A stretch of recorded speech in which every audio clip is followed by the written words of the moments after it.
Welcome everybody to the Climate Reality Project Oahu chapter January meeting. Today we have a special guest, Ron Riley from the Citizens Climate Lobby, to share about the On-Roads simulation program. Noel, do you want to introduce Ron a little more? Yeah, thank you.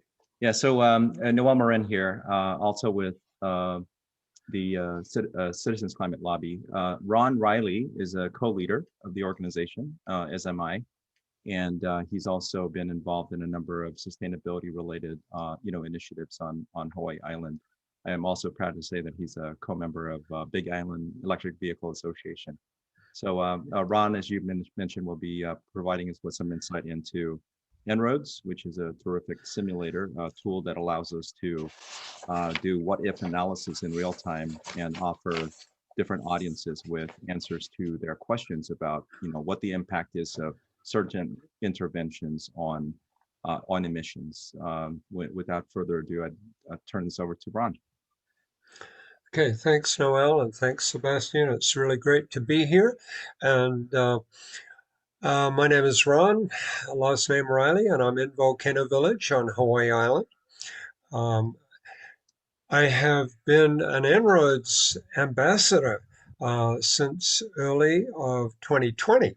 I took the 8 training sessions, a small test, did some practice facilitation, and then got a certificate, and so that's exciting. Early in 2020, I didn't have any, what would you say, forward thinking about how 2020 was going to unfold with the COVID, of course, and also all the work that went into the elections, both nationally and locally. So I've been kind of away from En-ROADS for much of 2020. However, this is my second presentation this year, so we're fast getting up to speed. And what I'd like to do is, thank you all for giving me the opportunity, and I'd like to share my screen and just go through a little not housekeeping exactly, a little test here. I'm going to share a photo, and I'm going to try to make that full screen. Yeah, can you folks see that photo of Halimamau? Yeah, that's good. This is kind of my favorite photo. This huge sinkhole here is actually just about a little over 2 miles from our home here in Volcano Village. And as you probably know, it sunk, and all the lava that was underneath here erupted in Leilani Estates in Lower Puna. When the eruption stopped in Lower Puna, there was this huge sinkhole, which was, I think, 1,600 feet deep, and it started to fill up with water. And so there was a nice lake of water in the bottom of this, and then just, I think, a couple of weeks ago, lava started coming out along the side of this huge sinkhole. It boiled all the water lake away and started filling a lava lake.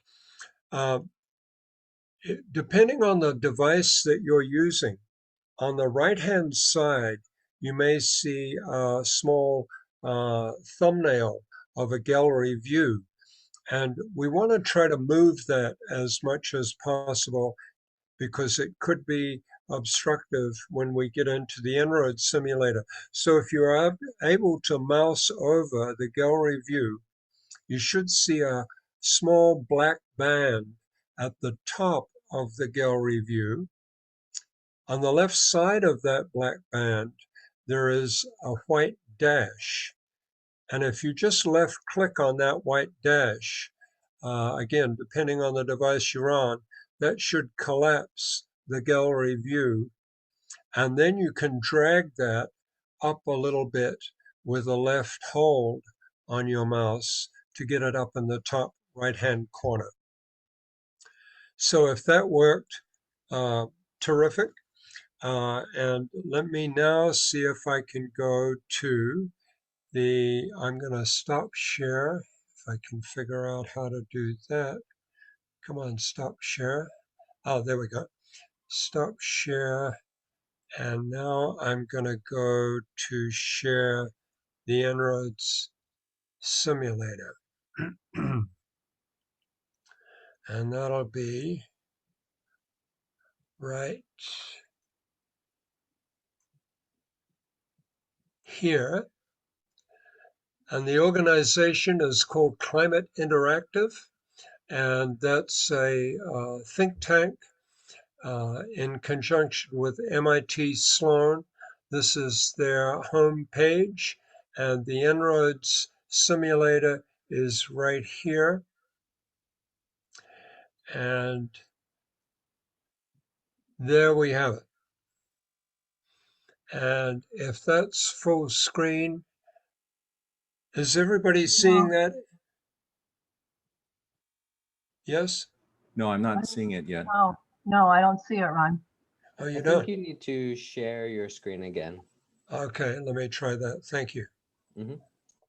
Let me try share screen again.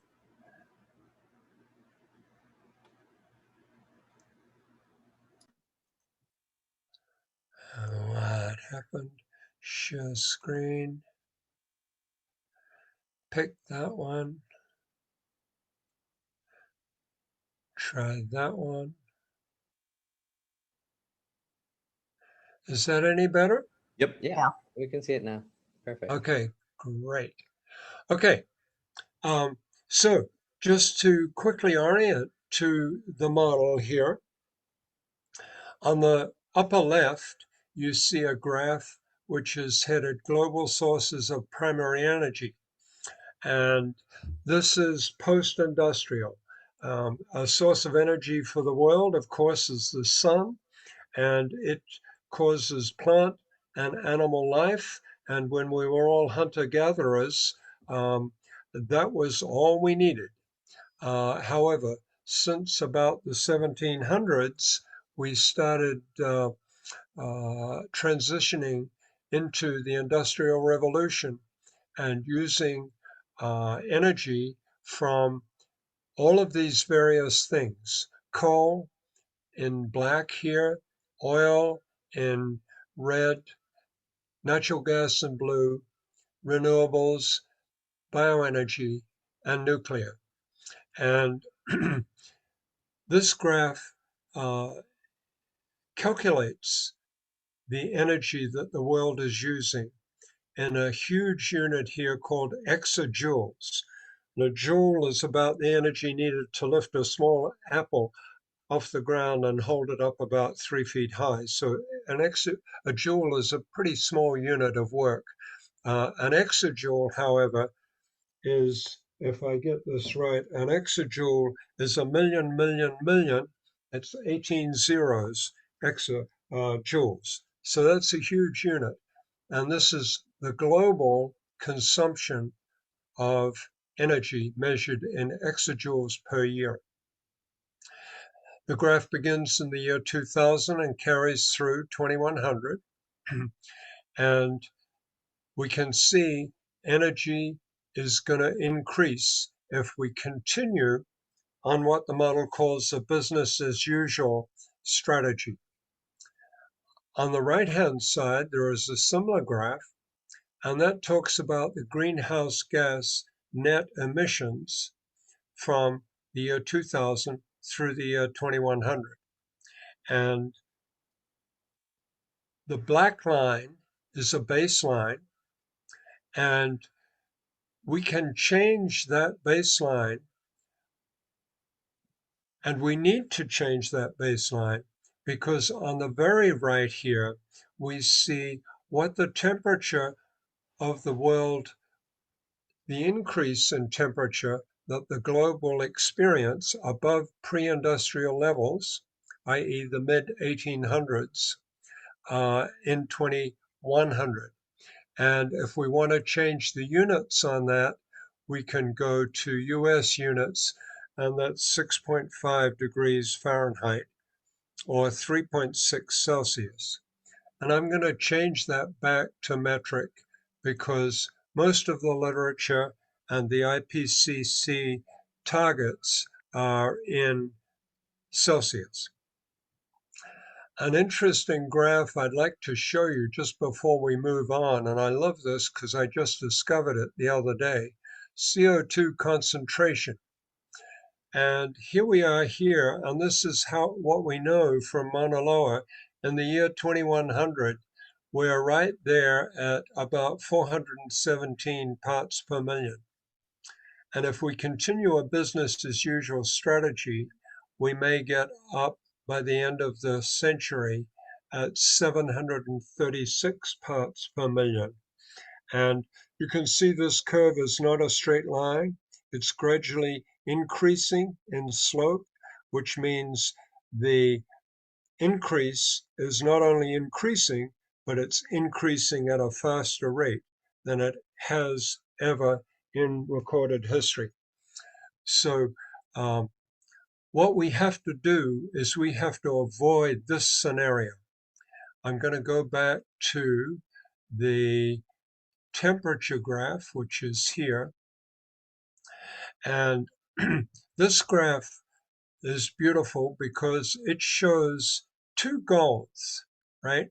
Here we have 2 degrees Celsius right here.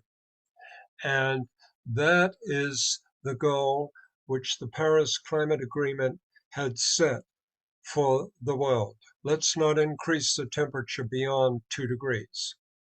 I think it was in August of 2018, the IPCC came out with a special report and said, what would the world look like at 1.5 degrees Celsius above pre-industrial levels? And it does not look good. So we want to get our temperature down below 2 degrees, as close as possible to 1.5 degrees, to avoid this scenario, which is horrific, untenable. It won't be just polar bears that disappear. Very likely it'll be us and our kids and our grandkids. Because when you think about 2100, it's only 80 years from where we are right now, 2020. So that's the overview. Now, what can we do to create a scenario for success? And what we can do is we can alter all of these things that are down below the graphs. And of course, we can reduce coal, oil, natural gas. We can increase bioenergy, increase renewables. We might want to increase nuclear. And there may be new zero carbon technology which has yet to be discovered or invented, much less proved in the lab, much less brought to the market and scaled up. So new zero carbon technology is we can put a carbon price on things. In transportation, we can be more energy efficient. We may buy electric vehicles. Buildings and industry waste a heck of a lot of stuff. We can electrify them. Population may need to be, the rate of population increase may need to change. The economic growth, GDP per person per year, may need to be reduced. We may need to quit burning the Amazon for beef cattle or whatever. We may need to plant trees. We may need to have carbon removal through technology such as regenerative agriculture or carbon capture and sequestration. And we may need to do something about methane and other greenhouse gases. So that's the overview. And what I'd like to do now, if I can, is kind of quit talking a little bit, slow down, and let you folks talk. And my goal here really is to just be a coach and help you help implement the suggestions that you have as a vision for success. And I think we might remember Martin Luther King. He didn't say, I have a nightmare. Let me tell you how bad it is, right? He said, I have a dream. And so that's what we need to do today, if we can, is share our dream for the future, for our kids and for our grandkids, and create a scenario for success to keep our temperature well below 2 degrees and approaching 1.5. So I'd like to just open it up, since we've got uh, a nice small group here today. You could just call out what you would like to try to see if we can improve this horrific scenario of 3.6 degrees Celsius. Hey, Ron, if I may, what you have, where the levers are at the moment represent where we are globally, right? This is where we're at with coal, utilization globally today, as an example, correct? That's exactly correct. So underneath all of these sliders, which can be moved, right? I can move those to wherever we want. Underneath all of them, right now it says status quo. So this is the business as usual scenario leading to 3.6. So if we want to do something to change the status quo, and that was a great question, Noel, thanks. How do we do it? How do we do it? Here's all the options. Mm-hmm. Yeah, I think the other important thing is just to emphasize is that this is global. So this is not United States. This is what's happening globally. When we talk about the status quo with energy utilization and where the levers are at the moment, it's at a global level. That's absolutely correct.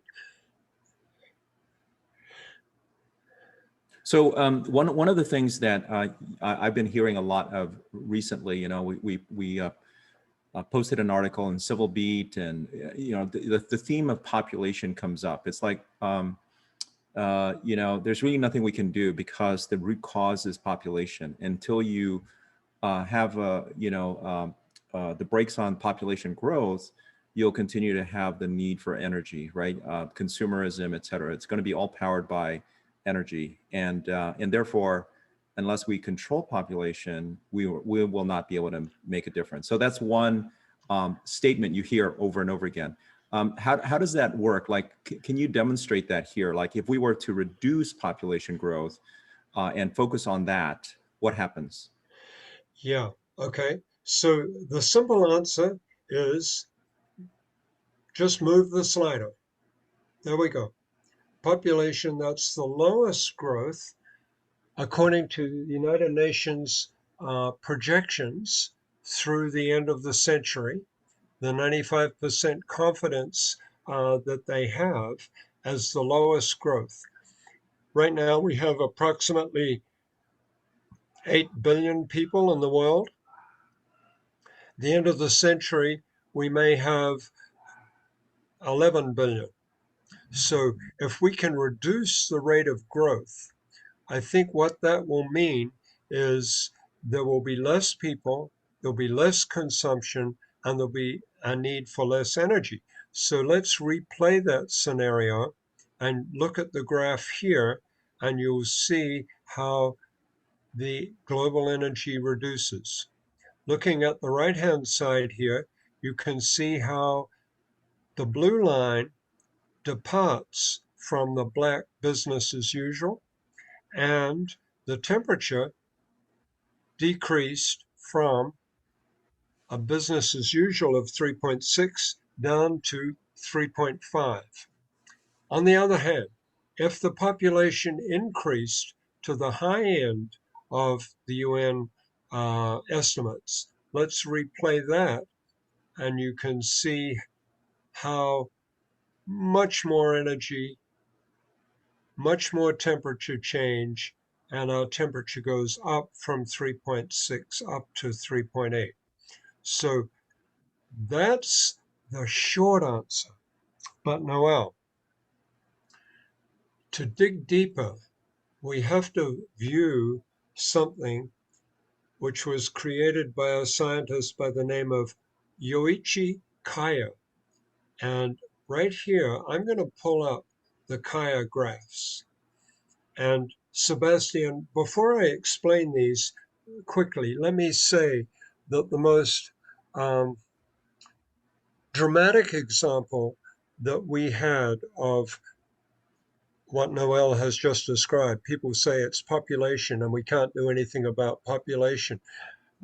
When the Hawaii County Council was passing a climate emergency resolution, all the county council members voted after hearing several hours of passionate testimony from several dozen people about why we are in a climate emergency and we need to recognize that. The leader of our county council said, you know, I've heard all the testimony today and you guys have brought up a lot of important points, but there's one thing that you all missed. And I'm sitting there thinking, gosh darn, what did I miss? He said, what you missed is population. And population is the main cause of the problem. And we can't fix that. Nothing that you guys said is going to fix that. So I think it's too late to change the trajectory. Okay, so this is a very important question. Let's reduce the population to the amount the UN says. You can see it peaks at about 9.5 billion around about 2060, and at the end of the century, it's down to 9.3 if you rounded it off. Now, population is a cop-out because population is only one of 4 parts of the problem. So let me explain. With this many people, you also have GDP, global GDP per capita measured in dollars per person per year. This is economic growth. Let's make it simple. This is stuff that all these people have, right? So right now, if you Google, what's the GDP of the US per capita per year? The answer is 65,000, way up here. That's where the US is right now. The rest of the world is down here at about 14,000, right? So if we reduce economic growth, which may not be easy, but if we do, this is what happens. Less people, less stuff. We'd all end up with about $38,000 per capita per year. That'd be a big change for us Americans and the developed world. But it'd be a huge change, I think you'd have to say, for impoverished people around the world for the better. Now, people, their stuff, how much energy is used to produce their stuff.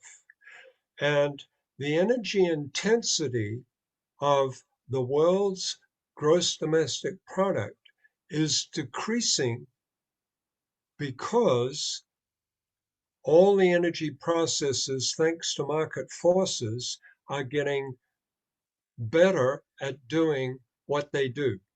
So we're able to produce the same amount of stuff now for less energy than previously. And that trend is expected to continue. So that's the energy intensity of the stuff that all these people have. Now, what about, is it clean energy or dirty energy?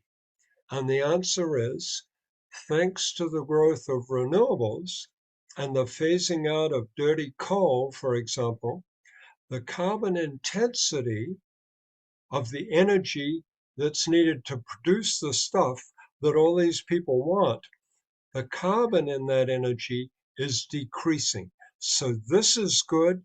This is good. It's not enough to balance the upwards here and the upwards here, but if we reduce these upwards somewhat, we get a whopping change from 3.6 to 3.2, which is 0.4 degrees Celsius improvement. So to say people are the problem and we can't change the number of people is to miss this, this, and this, which produces this. So Noel, does that answer the question? Yes, it does. That's a Thank great you. question. Thank you for letting me have a shot at that. So I'm going to go back to the normal graphs. This is Yoichi Kaya discovered these equations. So now let me ask Sebastian, what would you like to see, Sebastian, in terms of um, we've taken population down, we've taken economic growth down. What would you like to see we change? Last month we had another speaker from Citizens Climate Lobby talk about carbon pricing, so I'd be curious to see what the effect that has. But Leon Okay. asked a quick question about um, using On-Roads as an educational platform. What's the lowest age of the audience that you know that this has been like a successful communication tool with? Like, is high school about the youngest audience, or what's been your experience? Yeah. Let me take that part first. And the answer is it can be used with quite young kids. I would say down to uh, fourth and fifth grade levels. So you're talking about 7, 8, 9 year olds. Okay. This is only one product that Climate Interactive has produced. And what we're doing today, Sebastian, they refer to as the En-ROADS workshop.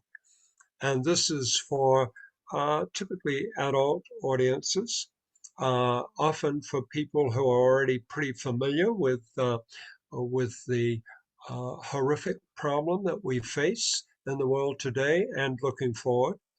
For people that aren't quite so akamai about all of this, En-ROADS has two games, and they are beyond my facilitation powers right now because I've been focused on this workshop.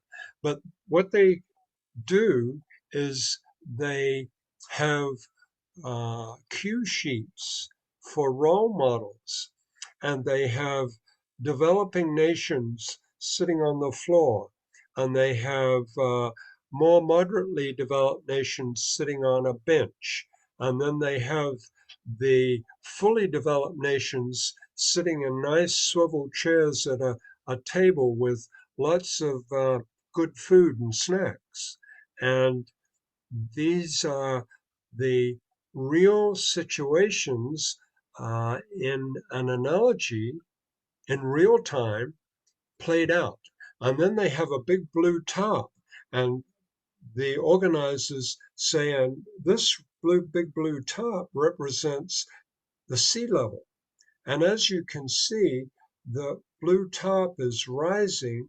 And these guys that are sitting on the floor with no food and nothing to sit on except the floor, they're going to disappear underwater. And how do you think they feel about that? And what about the guys in the swivel chairs at the nice table with the snacks? Do they care? Um, so anyway, I've just tried to verbally explain something that can work with very young kids very effectively. Yeah, thank you. I'm actually perusing the Climate Interactive Tools for a Thriving Future website. Uh-huh. And I see that they have like some some material targeted as educational assignments for a variety of ages. And they even have like a climate action simulation game, Right. role game. So I think it's worth some exploration for sure. I totally do too. And are you an educator by any chance? I dipped my toe as an educator during my Peace Corps service, but right now the extent of my education is or my role as an educator is outreach through Climate Reality Project. Okay. Mhm. Well, I certainly encourage you to explore those game scenarios, student assignments, etc., because it could be very helpful. So, getting into carbon price. So, what I'd like to do, okay, because, well, I'm going to do two things. The sequence of instituting positive change matters. If you reduce population growth and you reduce economic growth, it could be that increasing carbon price will have a very good effect, but because there's less people and they're consuming less stuff, it may not be as effective as we think.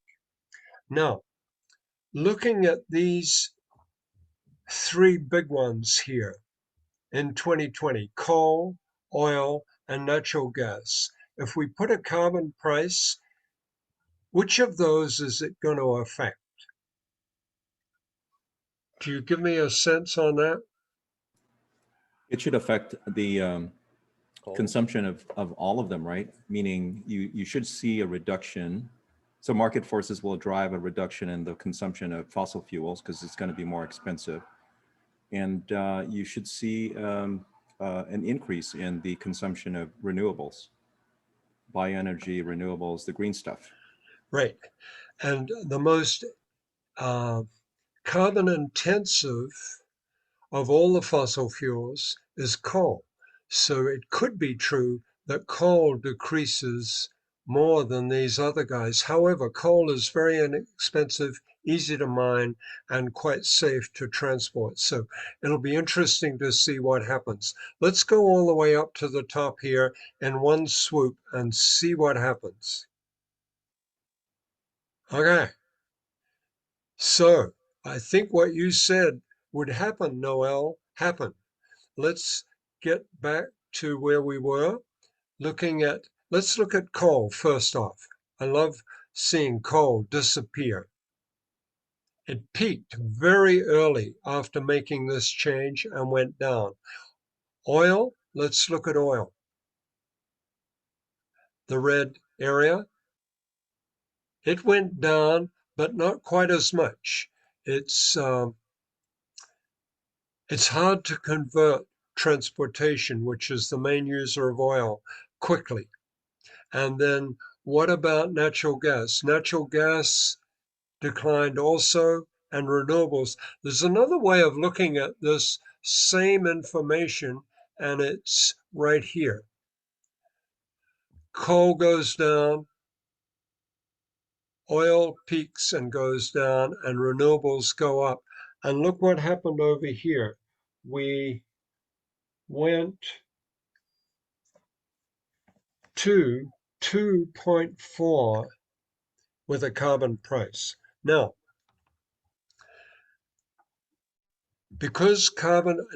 what I'd like to do, so what did we do? We went from, let me reverse this one. We were at 3.6, so we were at 3.6, we went down to 3.2, and with a good old carbon price, we got down to 2.4. So the carbon price effect was actually 0.8 degrees. I'd like to take you under the hood here. And by that I mean, I'm going to click on these three dots. And this gives you more information about what is the carbon price. People have different opinions as to, should it be very high? Is that high enough? Could it be down here? Should it be down here? Is that too low? $9 a ton? You know? So what I can do is share maybe the details of the Energy Innovation and Carbon Dividend Act and see how that works. And before I do that, I'm going to reset everything just to see the effect. Right now, carbon price 3.6 to 2.7, that's 0.9. So it's a little more when you don't have so few people with so few stuff. But let me reset this now to the Energy Innovation and Carbon Dividend Act. We're going to say it starts at $15 a ton in year one. If it was passed into legislation in this Congress in 2021, it would go into effect in 2022. It would only take 1 year to achieve that initial price. In other words, 2023. The final price, when you look to the end of the century from 2023 to 2100, is 77 years. 77 years, the price is going to increase $10 each year. That's 770 plus 15, which you started with, is 785. So the final price is going to be 77 years, and the actual final price is going to be, oh, the final price, it should be right here, 785, delete there, and year to start achieving the final price is 2023, and we're going to take 77 years. So gazillion equations happen in milliseconds. And what we see here is that the temperature went down a full degree Celsius from 3.6 to 2.6. And this little graph here, beautiful little graph here, in 2023, $15 a ton, 2025, 35, and so on up to 785 at the end of the century. Let's replay that change a couple of times.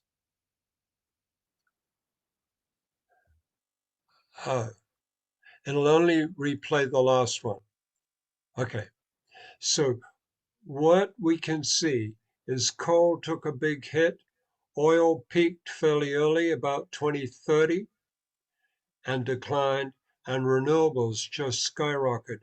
So this here is what you could call a high leverage item to approach a temperature goal of 2 degrees.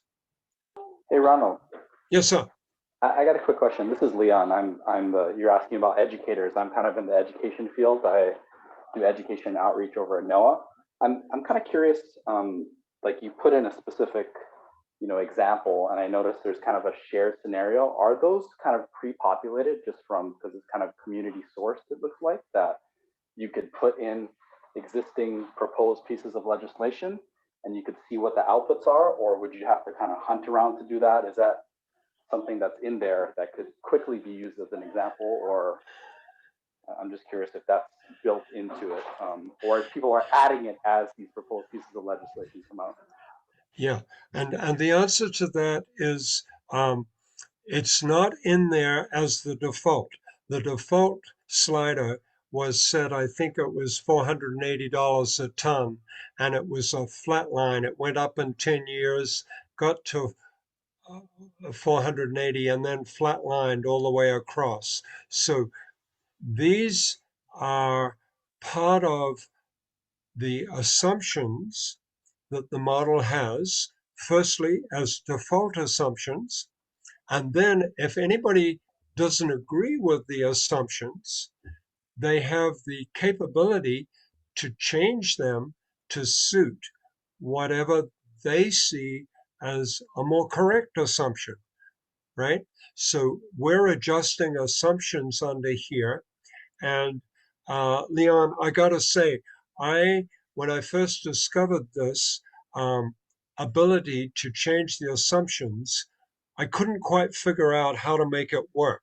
And I had to email support at En-ROADS and say, help, I know what the Energy Innovation Carbon Dividend Act says, $15 in the first year, increasing $10 every year thereafter. How do I make the model reflect that? And so when I put this in, I have a little cheat sheet on the side here that helped me put in the right figures, okay?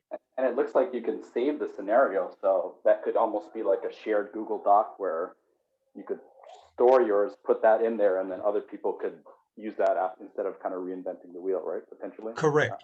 And if you see my cursor is going up there to the right-hand side, and I'm going to click on Share Your Scenario, copy the scenario link, and I'm going to stop sharing my screen right now and go down to the chat and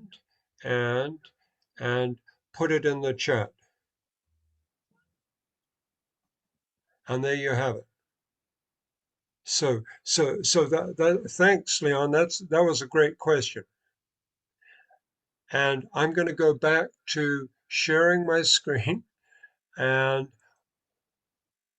one of the takeaways here is, though many of us and many economists around the world are hugely excited about pricing carbon pollution and putting a dollar figure on all the problems, the externalities that burning fossil fuel causes, air pollution, health, CO2 concentrations, hurricanes, wildfires, droughts, mass migration because farms don't work anymore and people have to, all of that stuff is not covered in the price per gallon or the price per ton or the price per barrel or the price per cubic foot, however you buy your natural gas. But the takeaway is that according to the best plausible outcomes, it's not enough, is it? We didn't get down to 2 degrees. So we love it, but we can't rest here. We got to do more. What would you like to do more?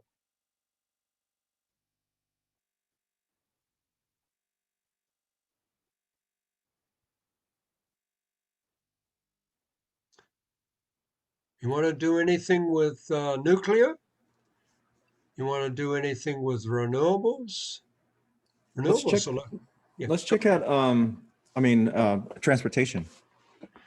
What Okay. are the implications there? Okay, so there's 2 sliders, Noel, under transportation.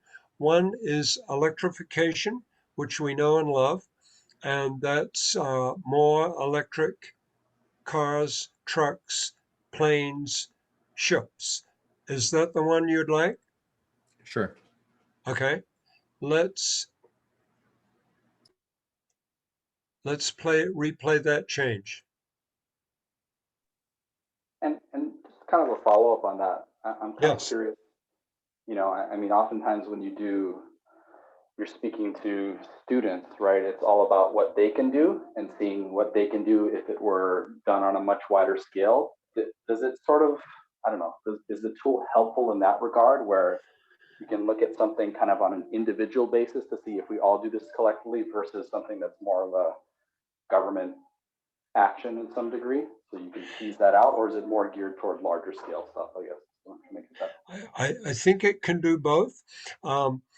What individual action do you see a young person might suggest as a good action?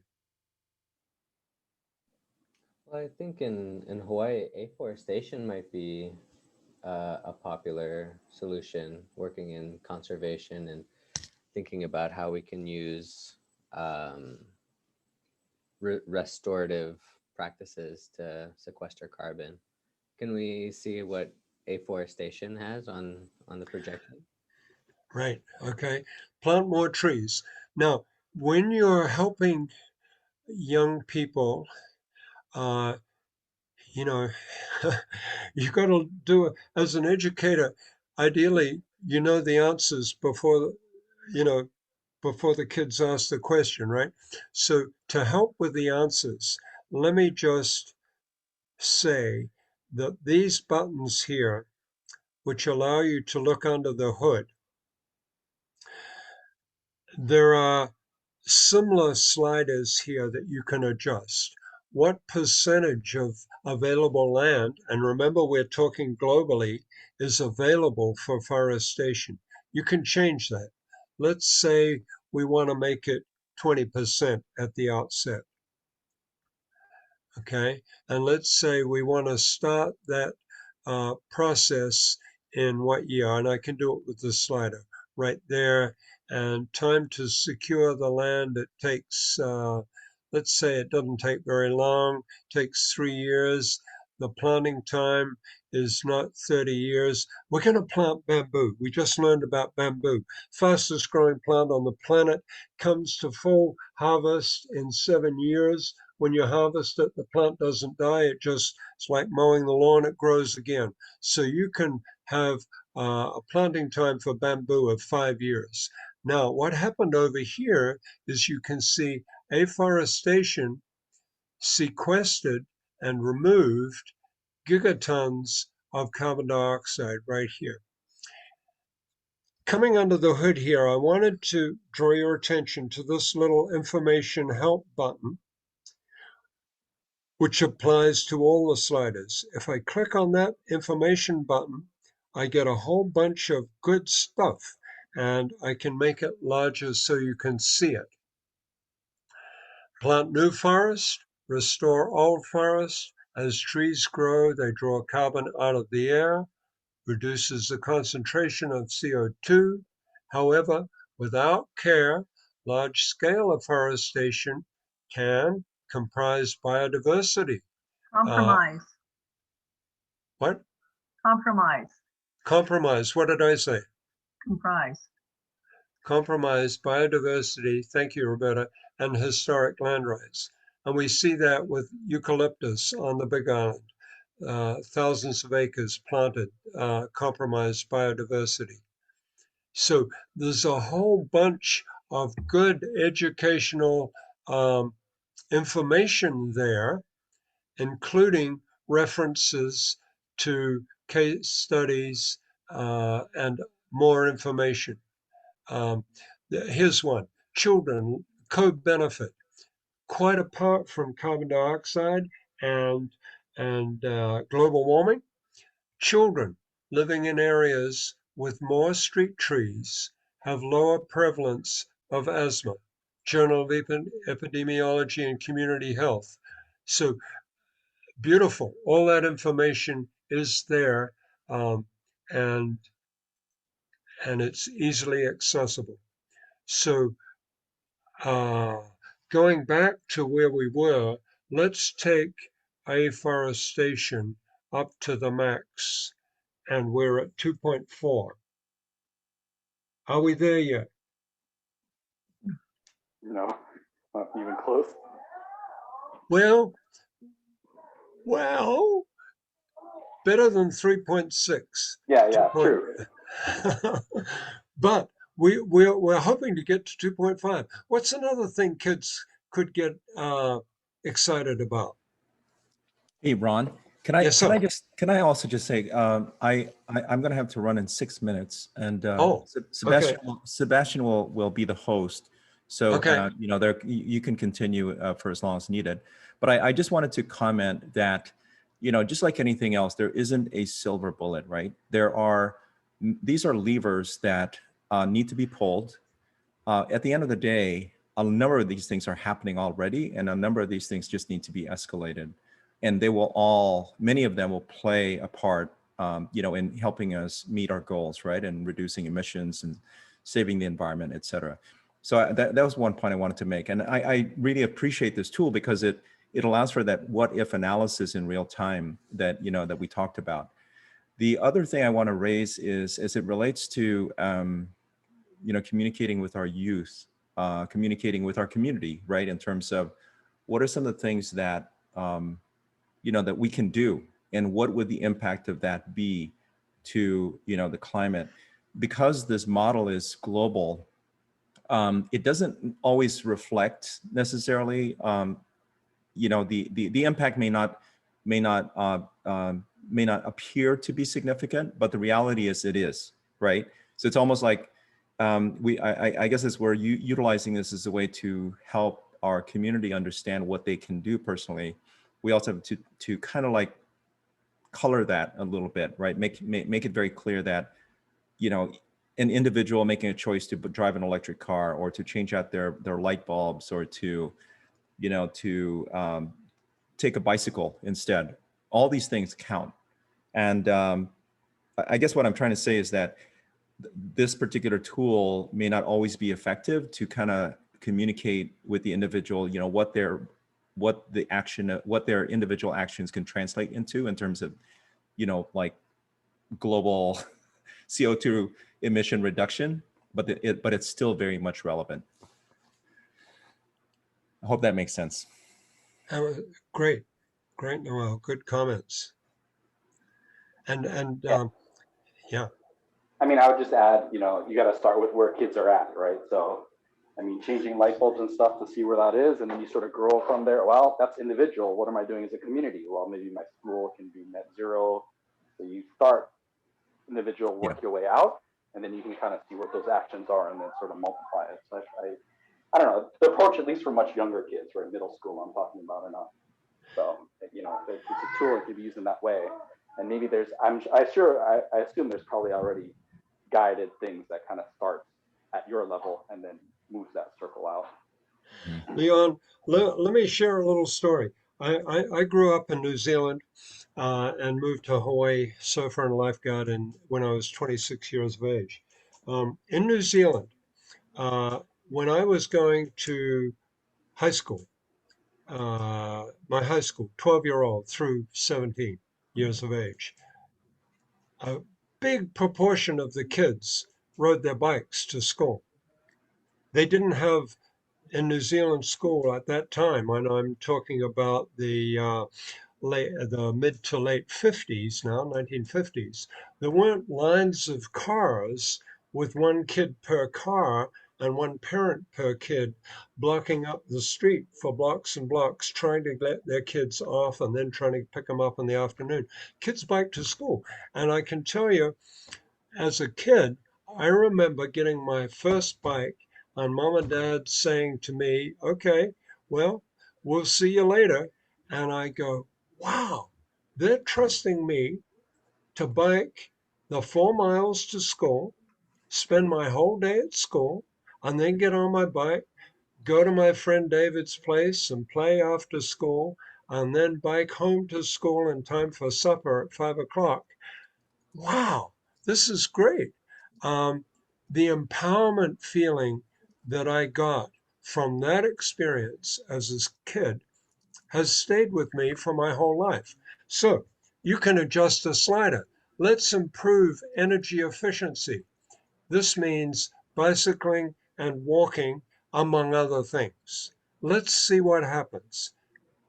Will it make a difference, and how much? You want to hazard a guess how much it might bring the temperature down? Give me a figure. Maybe 0.3 degrees. 0.2 degrees. I love it. Let's see. Here we go. Well, pretty close. 0.1 degree. Okay. And looking under the hood, just quickly decrease,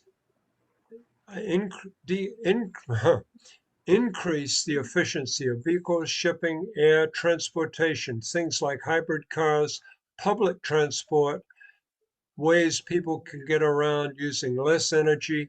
As you probably know, the bicycle is the most efficient form of transportation that has ever been invented or ever been measured in terms of energy per mass per distance. So that's a beaut. Let's go on. What about eating less meat? I would guess that's a little bit more. Well, since that was 0.1, I would guess maybe 0.2 for that one. Okay, so eating less meat affects methane. Let's move that. Whoa! Did that ever shift? Let's replay that little change. 2.3 to 1.9. We're below 2, guys. We're below 2. We got to get rid of methane. Now, under the hood for methane, it's not just methane and cows. There are other things bundled into this slider, such as fertilizer, nitrous oxide, and the fluorinated gases used in refrigerants. But when you think about, again, getting back to New Zealand, New Zealand has made and continues to make a very prosperous lifestyle for all its 5 million people by shipping beef and lamb all the way around the world in refrigerated shipping containers to England and Europe and China. So F-gases are a part of the agricultural problem of factory farms, not to mention the huge factory farms, the pig farms, and the huge cesspool, waste pits for effluent that give off methane. So we are now flatlined below 2 degrees. Let's keep going. What else can we do? What about, sorry, go ahead. Because we're at the hour mark, Yes. could we explore what would happen? Like what does the ideal scenario look like if we could flick a switch and, like, I guess deforestation goes to 0, I guess technological becomes You're max. saying what gets you to 1, right? You got to put everything to 0, right? Yeah. But efficiency would have to go up, but then like coal, oil, natural gas would have to go down. I would bioenergy goes down too. So let's do some of that. And you're right. We need to move on. So technology is carbon capture and storage. Boy, that'll help. Look at that. We're below 1.5 right there. And here's another thing for school kids. School kids are sweating it out in the summers, which are only going to get hotter. So energy efficiency of buildings is a big deal for kids that are trying to learn. Look at that. Now, given that oil and natural gas and coal are so low already with the carbon price, particularly, and these other things, and we never mentioned population. Let's reduce population and let's reduce a bit of economic growth, and that brought down all the need for energy. If we were to tax coal right now, do you think it'd make a big difference? Probably not. That's right. Didn't make much difference. It changed the curve slope a little bit. What about oil? If we highly taxed oil, yeah, it brought it down a little bit. But again, we've done other things. So if you, and this is this is one of the key things. If you have a carbon price which affects all fossil fuels, then the need to regulate them becomes not quite as important, right? And so I am totally, I mean, I am thrilled with this scenario, 1.2 and and declining, right? So here's the thing, Sebastian, Leon, what I'd like to suggest is I'd like to suggest that I quit talking because I can over blab about stuff very easily. I'm going to quit talking and let's all remain silent. This is a suggestion that Climate Interactive has. Let's all remain silent for just 1 minute, 60 seconds, and look at the scenario and look at what we've done and tell me at the end of a minute what you love about this scenario. Okay, 60 seconds, go.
Okay, that's 60 seconds.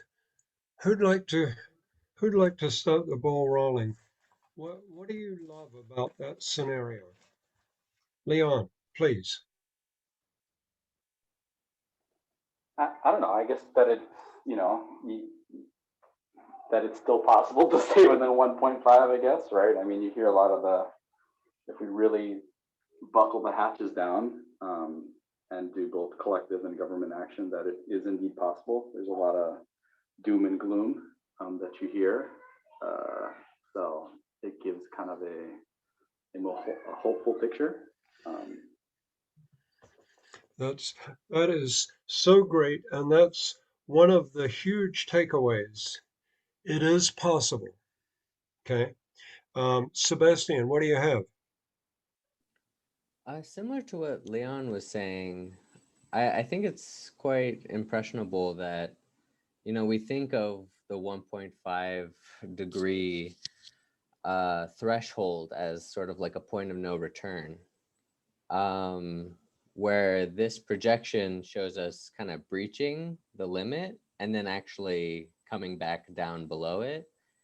But the thing I find most, I suppose, hopeful is that actually at the end of the century, we're still decreasing, right? Which means we could have a full recovery, so to speak, from this climate crisis. Wow, a full recovery. Yeah, going forward into the next century. Now, somebody, I heard in the background, somebody has kids, right? I have kids. I have a 2-year-old and a 6-year-old. So I think about Wow. Yeah. This is Leon. Yeah. Okay. Sebastian, do you have kids? No, I don't have kids. No, I don't have kids either. I don't have kids and grandkids. So why do I care? I'm 78. I'm going to be gone, long gone before the end of the century. But I do care. You know, I mean, I've been, I'll just tell you, I've been a medical, a paramedic, uh, as a medical lab technologist for most of my career. And in the hospital setting, one of the things that I've loved about that profession is that I've been able to help people by providing nurses and doctors with critical information, um, when these people often are facing the greatest crisis of their life, whether it's a diabetic coma, whether it's a blood transfusion, whether it's a asthmatic attack. Lab results are often the key to that patient's survival. And I've loved that, loved helping people. And I want to see a future for Sebastian and Leon's kids. And and this is a way to make it happen. So I think the thing that I would say here is, number one, it's possible. As Noel mentioned in wrapping up here, there is no silver bullet. You need silver buckshot. To use a less explosive analogy, it takes many seeds to plant a garden. It takes many seeds to plant a garden. And all of these things are going to be necessary. The other takeaway is that regardless of what slider you move and how you move them, to the extreme that the model sensibly sets, you've got to keep coal, oil, and natural gas in the ground. If you safely in the ground. If you can't keep coal, oil, and natural gas safely in the ground, none of these other scenarios will work. So that's another takeaway. And I think the final question that Climate Interactive would suggest that a facilitator asks of the participants is, what actions can you take based on now your understanding of this global model? What actions can you take in your family, in your business, in your state or your county or in your country to bring about this wonderful future that we have just imagined?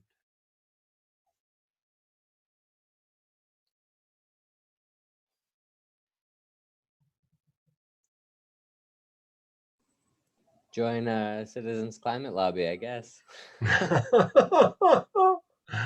Yeah, take part in climate reality training and the 24 hours of climate reality, which I understand is coming up in October of 2021.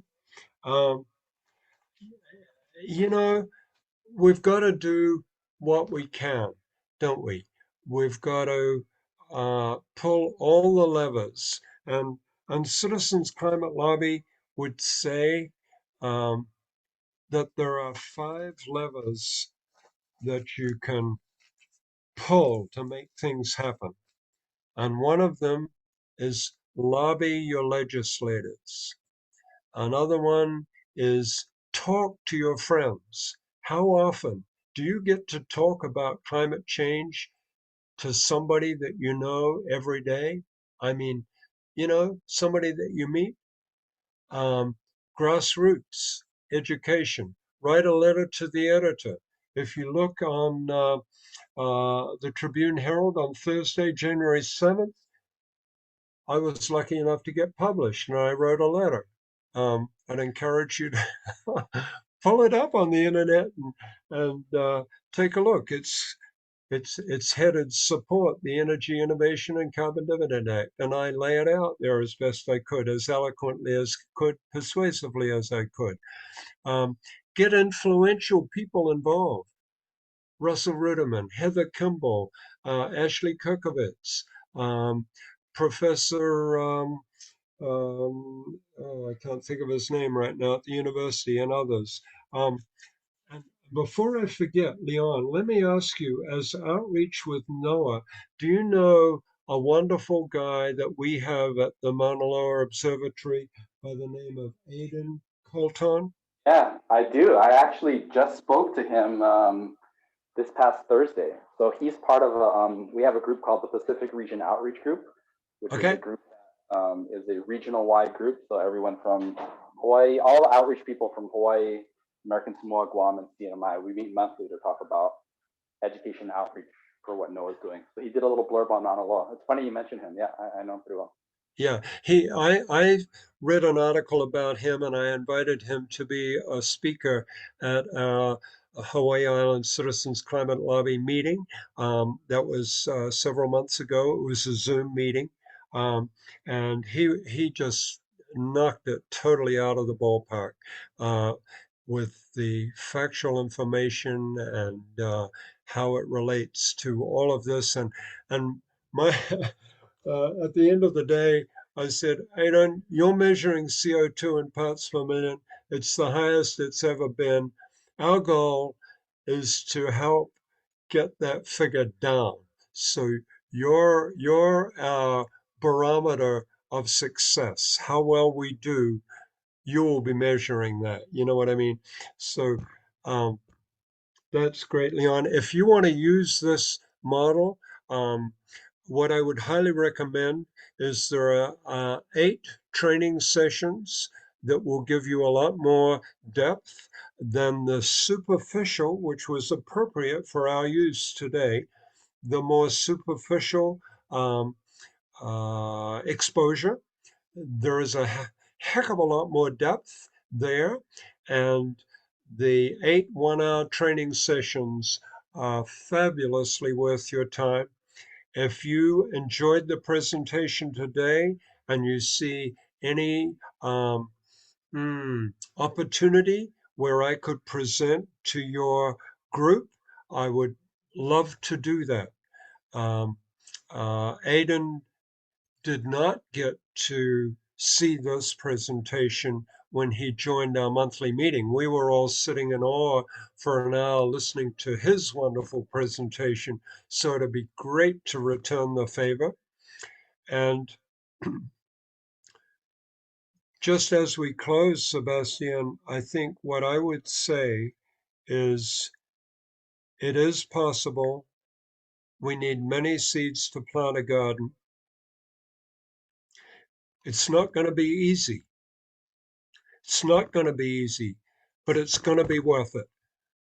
So whatever you do, go get them. Hey, Ronald, I want to thank you. Yeah, that's great. I mean, super inspiring. And yeah, I mean, maybe there's an opportunity. I mean, we don't have much time in our forum. I think, I don't know if you can condense something like this to a 15 to 20 minute thing. I don't know how condensable it is, but it is. I would love to, you know, maybe I can work out with you something that we can condense it into that sort of format to present to all the outreach people. Because my focus really now in my position is I work with all the different line offices in NOAA in my outreach position. So I have to find ways to, you know, work across the lines, and climate is obviously something that crosses all of, you know, weather, ocean, sanctuaries, all the different line offices. So yeah, I'd love to follow up with you, and maybe there's an opportunity there. Okay. Well, I certainly welcome that. And likewise, Sebastian, if there's any other opportunities that you see for, you know, sharing this with educators, I think it's a really important tool. I think the lead on from this would be a more in-depth look at the Energy Innovation and Carbon Dividend Act. That could be a whole nother little, you know, 30-minute, 40-minute, whatever. And what we know about that is all the bills that were introduced in the last Congress, which was the 116th, that didn't get passed into law, they all expire. They just evaporate. So now, in the 117th Congress, any bill that has co-sponsors or a sponsor needs to be reintroduced. So what Citizen Climate Lobby is hopeful and expectant of is that the Energy Innovation and Carbon Dividend Act will be reintroduced early in this year in the 117th Congress, both in the Senate and in the House. And and so that's politically where we are, and so I'm not going to keep rambling on, but thank you so much for being on the call. It was a real honor and a pleasure to meet you both. And Sebastian, I'll stand by if there's any business you need to conduct for your climate reality. Please go ahead. Yeah, we'll definitely have to keep in touch. It's sort of climate reality projects forte to go out into the community and find audiences to give presentations. And it's sort of been my prerogative to at least try to identify where we can collaborate and benefit from knowledge sharing and skill sharing. And so I think we'll definitely keep you in the loop with future opportunities, and I'll definitely be telling everyone who will listen about On Roads. Okay, good for you. Thank you so And much. just real quick, just this comes to mind. If anyone is interested in doing a lot of presentations for like Department of Education, they have a new kind of like what do you call it? Kind of a match.com type thing, which matches up teachers and anyone in the community who wants to give presentations, internships, all kinds of stuff. It's called Bridge Climb Hawaii. So that's a means where a lot of DOE teachers are, especially now where everything is virtual, are signing up to see what's available. So I put my name up there. It's just if you're interested in that, in terms of that level, that is a resource that's out there to easily connect you with teachers who have an interest in whatever topic you want to talk about. Leon, let me ask you, would you be able to put that link in the chat? Yeah, let me bring it up real quick. Okay. I'm on my phone too, so it's, Oh, okay. I can see if I can find it real fast. While Leon's doing that, I'll just throw in a couple quick words about some housekeeping stuff for Climate Reality Project. So earlier this week, the Oahu chapter met with climate reality leaders with the Maui chapter, and basically we've been discussing the benefits of creating like a statewide chapter, or perhaps like a committee that operates between chapters. I think the best way to brainstorm and come to a decision on the best way forward would be to meet in person. So I'll be sending out an email to everyone trying to schedule a time, and if that doesn't work out, then maybe we'll just do a poll and people can kind of write in their responses and opinions on the topic matter, and maybe we can have more of a forum style discussion virtually. But that's for this week, and so just keep an eye on your inboxes. Okay, and my email, I think, is up there in the chat, up at the top, rrcomm @hawaii.rr.com. Wonderful. I'll have to write that down. Oh, Bridge Climb High. Okay, Leon, thank you for that. And Yeah, that's just a registration link. So, but if you go back a couple of steps, just do Bridge Climb High, and it'll give you more information, so you know what you're actually getting into. But okay, and you were working out of Honolulu, or? yeah, I'm on Fort Island.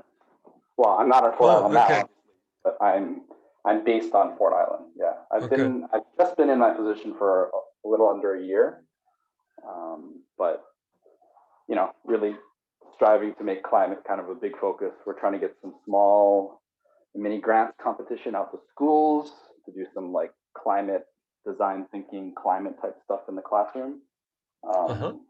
Anyway, it's great to kind of see how something like En-ROADS could then connect with projects that kids want to do in their classroom, and then they can get an idea of scaling it up, right? Like, oh, we want to, whatever it is, like net zero our classroom, or net zero our school, for example. What impact would that have? Or, you know, whatever different. Or we want to do, instead of Meatless Monday, we want to do just Meat Mondays, and everything else is a vegetarian dish. I don't know. Like, there's all kinds of scenarios out there, right? That you could think kids could kind of think through, and then just to use this as a tool to go, well, what if everyone did this? What might happen, and how they can see their part of the overall puzzle, I think is key. Yeah. If you would like any follow-up info, I'd be glad to email you. If you want to put your email in the chat, I could send you a copy of the letter that I wrote. Sure. And which was funny because normally letters for me, you know, I mean, I'm not quick. It's a whole day and then I have to sleep on it. And then it's a whole nother day. And on this letter, just wrote itself, you know, I got it done in about an hour, and people have said it's a good letter. So anyway. Yeah, put my email in the chat. Be great. Oh, beautiful. Thank you. And when you're talking to Aiden, tell him, you know, we haven't forgotten his wonderful presentation. And in fact, I wanted to record it and have Citizens Climate Lobby use it as part of our big virtual national conference. And Aiden, it was interesting. Aiden said, you know, let me check with my supervisors about sharing that presentation that I did. And it was kind of a carefully worded, you know, just given the conditions right now, we think it might be better not. Yeah. And I mean, and nobody needed to say more. Yeah. I mean, I hope things will change in January, hopefully. But even the whole thing of, like, you know, I'm in a new role, which is federal, which I've never been in before, and you just sort of have to, like, the boundary between science agency and activism. Although, like, my heart's like 100% there, I kind of sometimes need to take off my government hat to, you know, put on my sort of advocacy hat sometimes, right? So I think that's maybe where he was getting at. Plus administration, right? That's also a big thing. Yeah, totally. Okay, well, it was great to meet you, Leon. Great to meet you, Sebastian. And I hope this is the first of many. Yeah, thank you so much. Thanks so much. Have a And good day, everyone. and regarding the recording, Yeah. can you save that to the cloud or however? So I believe this recording will be available to Noel, and then Noel is going to edit it just a bit, probably shave off a bit from the beginning and the end. And then he will share a link where you can download it off the web browser. But if you're so interested, you're more than welcome to join Climate Reality Project, and we'll have it on our Google Drive. Otherwise, if you have a Facebook, it'll also be posted on the Climate Reality Project's Facebook page or Facebook group. How do I join Climate Reality? It is, you know what? I have your email address. The link to join is on my weekly or bi-weekly newsletter.